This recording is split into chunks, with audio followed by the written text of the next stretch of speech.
finishing up working on something else, and my little Milton brand blowgun, which I bought thinking it would be higher quality and repairable, started having a new symptom. When I pull the trigger, air starts coming out of the trigger hinge area. So let's see what we can make of that. Feels like maybe a seal of some kind on part of the valve mechanism may have blown out. I peeked at this just a little bit. We've got the cross pin here, and that acts as the shaft for the trigger to pivot against with a pretty good spring somewhere behind there. So we'll push that pin out. One side looks slightly larger diameter than the other. If you see a difference there, the way this one's assembled, that side looks slightly smaller. This looks like it takes up a little more space in the hole. So in case this pin has a retaining feature in it, I'm going to push it out towards the larger side. Yep, that came out. Yep, so there's the pin knurled on one side. So that's probably what looked like the larger side. Trigger handle comes out. There's the plunger. Not retained in here, just snug fit in the handle. And yeah, there's the spring. Sure enough, this the name is escaping me for what this setup is called, but this plunger that moves in and out, sure enough, it looks like that O-ring blew out of that groove there. Probably got stretched out or chewed up. So, yep, that's not round anymore. It's all mashed out of shape. So I'm going to see what we have. So I'll pause this for a sec, take some measurements. I'm going to see what the nominal measurements of this inside here looks like in the groove, and then what the ID is there, and then what the OD of that bore is. Spool, that's the word I was looking for. It's like a spool valve, like a hydraulic. So let's see. It's 0.206, 5¼ millimeters. This is the inch set. I'll grab the metric one too, just to see on the chance that there's a 5¼ ID. So there's no 5 millimeter fractional, or whatever you want to call it, between size here. I never actually know with these cheap O-ring assortments, are they actually the same O-rings in both, and they're just listing the sizes in the nearest fractional inch versus metric size. I never knew. Doesn't matter. So we said the ID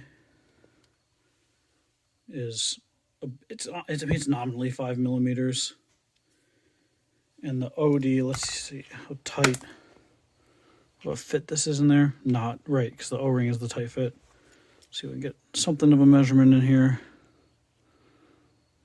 I can't. I'm going to go grab some transfer punches and see which one fits closest, or drill bits or something. Got my transfer punch set here. Let's see what size fits closest. 3/8 is a little big. 11/32. It's pretty tight. What is that in millimeters? So 11/32 would be 0.343.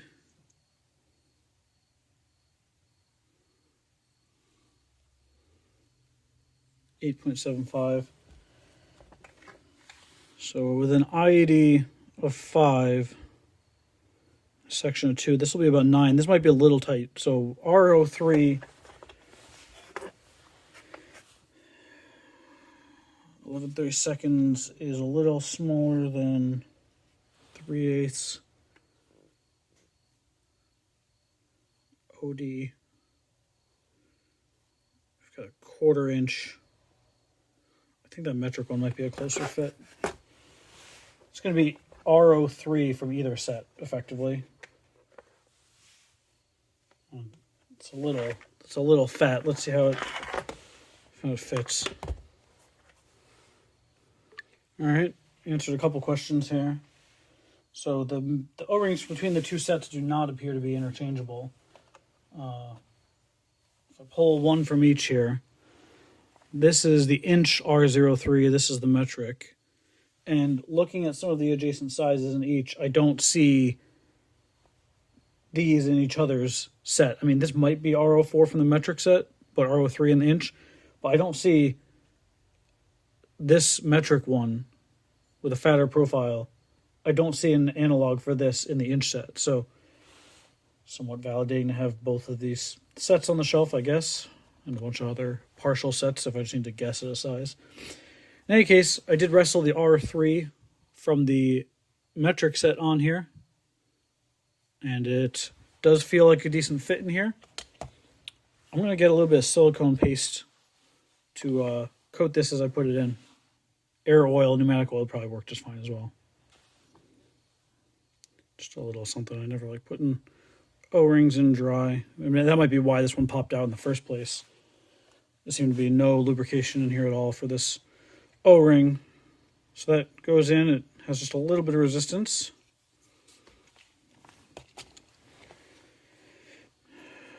The spring is tapered. I didn't see which side fits where.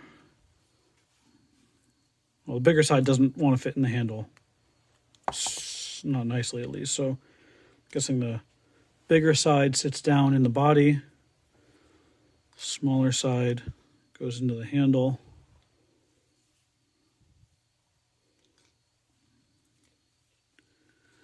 And then we just kind of squeeze that all together. And I think my pin came in from that side, so put it back this way. Oh no, it's coming in from the top. That's the way it was before. Just gonna squeeze it.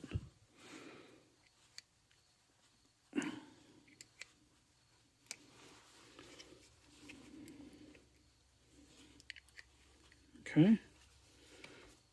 So we can push the pin in the rest of the way. All right. I guess the knurling helps, but really it's under constant side load from the spring. That's what holds that pin in mostly. Let's see if it's fixed. Yep. That fixed it. So there's the Milton, whatever it is. If I find the part number, I'll put it in the description. I'm guessing this is true of just about any blow nozzle demonstrating such a symptom. It's a matter of figuring out how to depin the trigger handle here, not launch the spring across the room, and then reseat or replace the O-ring that's probably on that spool plunger. That's it.